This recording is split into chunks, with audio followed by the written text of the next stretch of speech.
నమస్తే, welcome to మనం TV. నేను వలి. ప్రస్తుతం నాతో పాటు స్టూడియోలో ఉన్నారు ప్రముఖ పొలిటికల్ అనలిస్ట్ డాక్టర్ భరతరెడ్డి గారు. వారితో మాట్లాడదాం. భరతరెడ్డి గారు నమస్తే సార్. నమస్తే. భరతరెడ్డి గారు, నారాయణపేటలో నిన్న ముఖ్యమంత్రి రేవంత్ రెడ్డి గారి సభలో కొన్ని సంచలనమైన వ్యాఖ్యలు చేశారు. మనకు తెలుసు 5 పార్లమెంటు నియోజకవర్గాల్ని బీఆర్ఎస్ ఓట్లన్నీ కూడా భారతీయ జనతా పార్టీకి పడేలా చీకటి ఒప్పందం చేసుకున్నాడు కేసీఆర్. కవిత బెయిల్ కోసం తెలంగాణ ఆత్మగౌరవాన్ని ఈ విధంగా తాకట్టు పెట్టాడని చెప్పి పెద్ద ఎత్తున విమర్శలు చేసిన పరిస్థితుంది.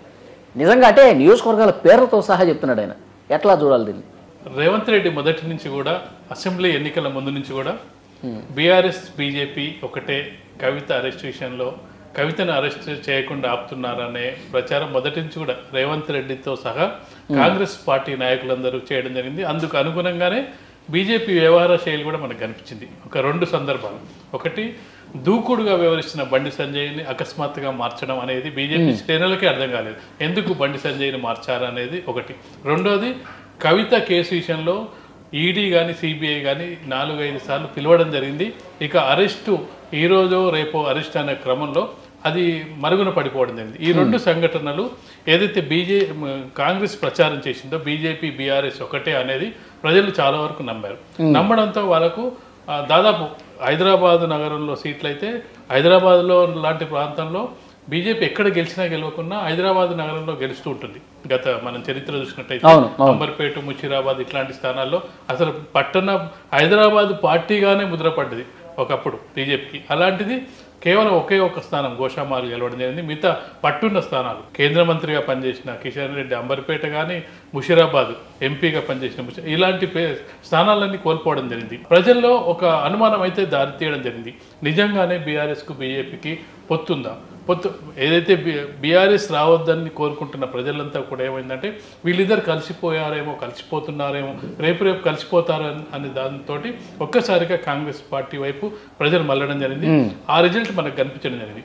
అక్కడి వరకు రేవంత్ రెడ్డి కానీ కాంగ్రెస్ పార్టీ కానీ ఏ విధంగా అయితే ఈ ప్రచారం చేసిందో అందులో నిజమెంత ఉందనే దానికంటే నిజం అని నమ్మించే విధంగా కొన్ని వాళ్ళ మధ్య జరిగిన కవిత అరెస్టు ఇప్పుడు ఈ మధ్య జరిగింది.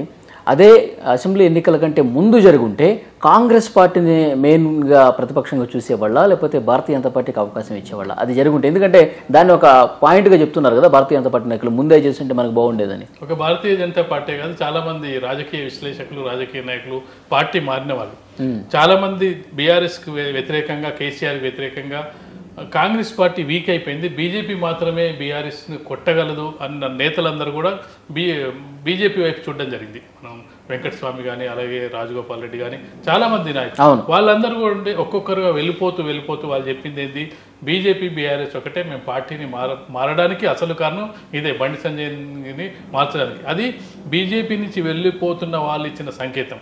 ఆ సంకేతం తర్వాత బీజేపీ శ్రేణుల్లో కూడా అవును ఇలాంటి పరిస్థితి నెలకొందని, ఒకవేళ అంటే ఊహాజనితం అయినప్పటికీ ఒకవేళ కనుక బండి సంజయ్ అలాగే కొనసాగి ఉన్నట్టయితే, ఏదైతే కవితను కూడా అరెస్ట్ చేసి ఉన్నట్టయితే బీజేపీ ప్రస్తుతం 8 స్థానాల్లో గెలవడం జరిగింది. మరొక 19 స్థానాల్లో 2వ ప్లేస్లో ఉండడం జరిగింది.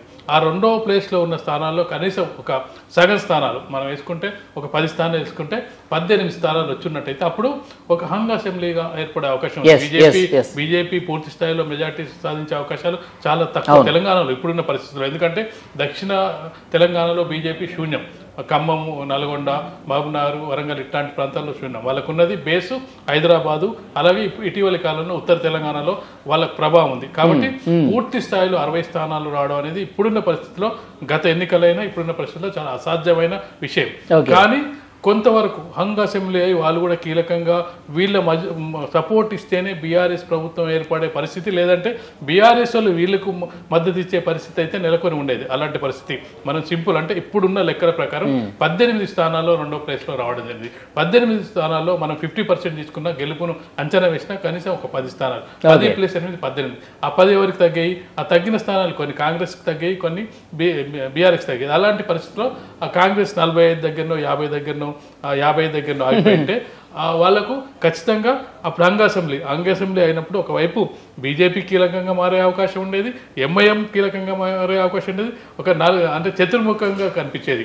ఎందుకంటే 5-6 స్థానాలు కూడా ఒక కీలకంగా, ఎంఐఎం కూడా కీలకంగా. అప్పుడు ఎంఐఎంతో వాళ్ళకు దరిదాపులో వచ్చుంటే కాంగ్రెస్ పార్టీ ఎంఐఎంతో మద్దతుతోటి ప్రభుత్వాన్ని ఏర్పాటు చేసి ఉండేదా, లేకపోతే వీళ్ళిద్దరు కలిసి ఉంటే వీళ్ళు కలిసి ప్రభుత్వం ఏర్పాటు చేసా, అది వేరే విషయం. కానీ ఇప్పుడు మరొకసారి రేవంత్ రెడ్డి వ్యాఖ్యల ద్వారా లోక్సభ ఎన్నికలు జరుగుతున్న నేపథ్యంలో మీరు ఏదైతే చెప్పడం జరిగిందో, లోక్సభలో 5 లోక్సభ స్థానాలను గెలిపించడానికి కేసీఆర్ సుపారీ అనే పదాన్ని వాడడం జరిగింది.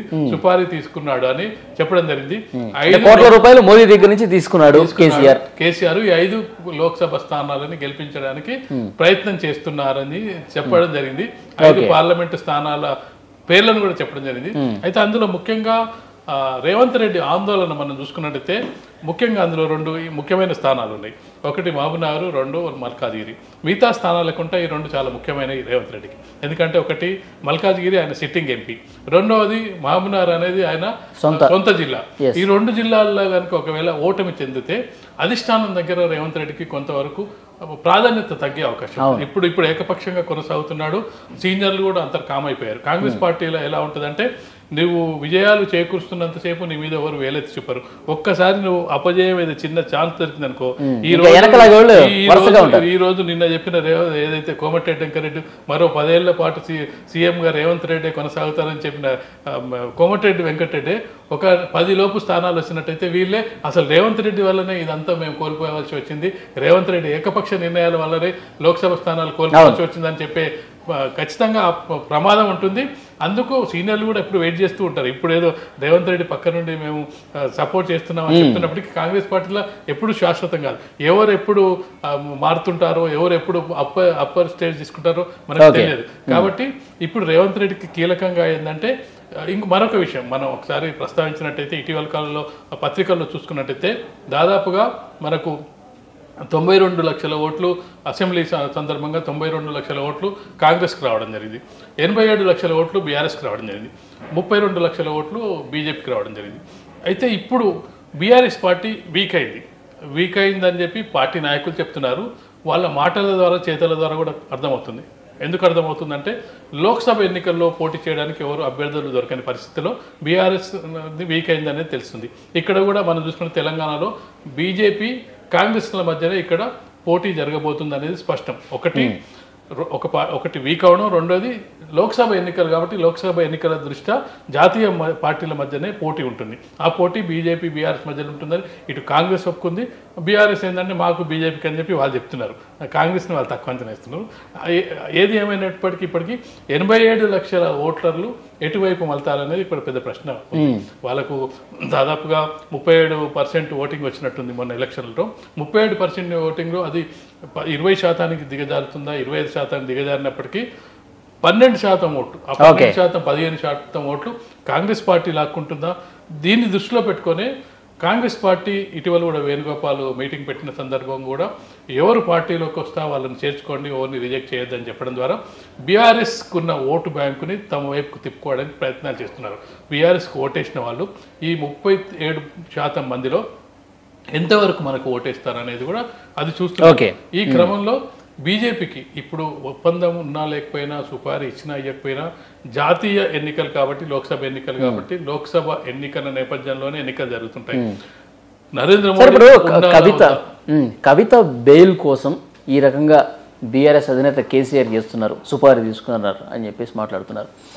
కవిత బెయిల్ కోసం నిజంగా మాట్లాడి కవిత నాకు అసలు ఎంపీ సీట్లు అవసరం లేదు, నా కూతురే నాకు ముఖ్యం అని భావించే పరిస్థితి నిజంగానే ఉంటుందంటారా?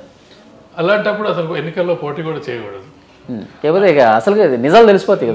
నిజాలు ఇప్పుడు మనం చూస్తాం, హైదరాబాద్ ఎన్నికను చూస్తాం. మనం హైదరాబాద్ ఎన్నిక సందర్భంగా ఇప్పుడు మనం ఎక్కడ రాజకీయ పార్టీలు చర్చించుకున్నా 16 సీట్లు టార్గెట్ పెట్టుకున్నారు, 17 సీట్లు టార్గెట్ పెట్టుకోరు. కానీ అక్కడ ఏం జరుగుతుంది, నామమాత్రంగా బీజేపీ కాంగ్రెస్ పార్టీ పోటీ పెడుతుంది. కాంగ్రెస్ పార్టీ అధికారం ఇప్పుడున్నప్పటికీ లేకపోయినప్పటికీ కాంగ్రెస్ పార్టీ అభ్యర్థి నామమాత్రంగానే ఉంటాడు. బీఆర్ఎస్ అధికారంలో ఉన్నప్పటికీ లేకపోయినప్పటికీ బీఆర్ఎస్ పార్టీ అభ్యర్థి నామమాత్రంగానే ఉంటారు. అక్కడ ఏంటి, ఇక్కడ కనుక మనం కొంత వీక్ క్యాండిడేట్ పెట్టినట్టయితే ముస్లిం ఓట్స్ మిగతా చోట్ల మనకు అనుకూలంగా పడతాయనే ఒక అభిప్రాయం ఉంటుంది. ఈ అభిప్రాయం ఇక్కడ కూడా కొంత వర్కౌట్ అయ్యే అవకాశం ఉంది. ఇప్పుడు బీఆర్ఎస్ ఎక్కడెక్కడ టార్గెట్ చేసింది అని మనం ఒకసారి పరిశీలించినట్టు మెదక్ వచ్చే అవకాశం ఉంది. మెదక్లో హరీష్ రావు ఉంది కాబట్టి మెదక్ పార్లమెంట్ స్థానం వచ్చే అవకాశం ఉంది. లేదంటే వరంగల్ ఏదో కొంత బలంగా ఉందని అంటే ఒక 4-5 టార్గెట్ చేసినప్పుడు మనం ఈ 4-5ని టార్గెట్ చేసుకుందాం. మిగతా చోట మనం గెలవనప్పుడు మనకు ఎవరైతే ప్రధాన శత్రువులు ఇద్దరు అన్నప్పుడు పెద్ద శత్రువు చిన్న శత్రువు ఎవరు అన్నప్పుడు ముందు పెద్ద శత్రువును ఎదుర్కొందాం అనేది ప్రధాన పార్టీలకు ఉంటుంది. ఎందుకంటే మనం బై ఎలక్షన్ సందర్భంగా చూడడం జరిగింది.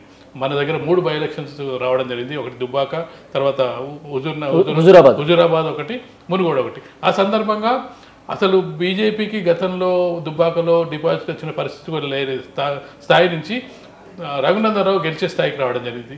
దానికి కారణం ఏంటంటే కాంగ్రెస్ ఓట్లు కూడా ఇప్పుడు ఏదైతే విమర్శ చేస్తున్నారో అప్పుడు కాంగ్రెస్ పార్టీ ఓట్లు బీజేపీకి పడ్డాయి. ఎందుకు పడ్డాయి అంటే దానికి కారణం ఏంటంటే బీఆర్ఎస్ని కొట్టాలంటే కాంగ్రెస్ పార్టీ వీక్ ఉంది కాబట్టి కాంగ్రెస్ పార్టీ కూడా పోలరైజ్ అవ్వడం జరిగింది. సేమ్ హుజూరాబాద్లో కాంగ్రెస్ పార్టీకి డిపాజిట్ రాలేదు. కాంగ్రెస్ పార్టీ ఓట్లు బీఆర్ఎస్ పార్టీకి ఓట్లు బీఆర్ఎస్కి రావడం జరిగింది. కాంగ్రెస్ పార్టీ ఓట్లు బీజేపీకి రావడం జరిగింది. మునుగోడు ఎన్నిక సందర్భం కూడా కాంగ్రెస్ పార్టీ నుంచి వచ్చిన రాజగోపాల్ రెడ్డి తనతో పాటు తన అనుచరగణాన్ని కాంగ్రెస్ వర్గాన్ని మొత్తం తెచ్చుకొని గతంలో 20-25 వేల ఓట్లున్న బీజేపీని 80,000-85,000 ఆ ఓట్లన్నీ ఎక్కడివి? మళ్ళీ మొన్న ఎన్నిక జరిగితే ఎన్ని వచ్చినాయి? మళ్ళీ అదే 20-25 వేలే బీజేపీకి రావడం. వాళ్ళ ఒరిజినల్ ఓట్లు 20-25 వేలే. ఈ మధ్యలో వచ్చిన ఓట్లన్నీ కాంగ్రెస్ ఓట్లు. అలాంటి పోలరైజేషన్ జరిగినప్పుడు ఇక్కడ కూడా పోలరైజేషన్ జరిగే అవకాశం ఉంది. రేవంత్ రెడ్డి ఏ విధంగా వ్యాఖ్యానించినప్పటికీ ఒక చోట కాంగ్రెస్ను ఓడించాలని ఒకవేళ ఒక ఓటర్ కోరుకున్నప్పుడు కాంగ్రెస్ ప్రధాన పోటీదారు ఎవరు? అది బీఆర్ఎస్ఆ లేదంటే బీజేపీ. అలాంటి సందర్భంగా బీజేపీ కోటిస్తారు కాంగ్రెస్ను ఓడించాలనుకున్నప్పుడు. అలాగే చూసుకున్నట్టయితే బీఆర్ఎస్ను ఓడించాలనుకున్నప్పుడు అక్కడ కూడా ప్రధానంగా ఎవరు ముఖ్యంగా చూస్తారు? ఇప్పుడు మనం ఖమ్మం లాంటి ప్రాంతంలో ఖమ్మం, నల్గొండ, భువనగిరి అంటే కొంతవరకు బీజేపీ ఇప్పుడు పుంజుకున్నట్టుంది. నల్గొండ, ఖమ్మం లాంటి ప్రాంతాల్లో, మహబూబాదు లేదంటే మన పెద్దపల్లి ఇలాంటి ప్రాంతాల్లో వచ్చినట్టయితే అక్కడ కాంగ్రెస్ బీఆర్ఎస్ మధ్యలోనే పోటీ ఉంటుంది. బీజేపీ థర్డ్ ప్లేస్కి వస్తుంది. బీజేపీ థర్డ్ ప్లేస్కి వచ్చినప్పుడు బీజేపీ ఓట్లు కూడా బీఆర్ఎస్కి మళ్ళీ అవకాశం ఉంటుంది. అక్కడ పోలరైజేషన్ జరిగే అవకాశం. ఈ పద్ధతుల్లో చూసుకున్నట్టయితే రేవంత్ రెడ్డి చెప్పిన వ్యాఖ్యలు సుపారీ తీసుకున్నా లేదా అని సెకండ్ అయినప్పటికీ ఇలాంటి పోలరైజేషన్ అయితే జరిగే అవకాశం ఉంటుంది.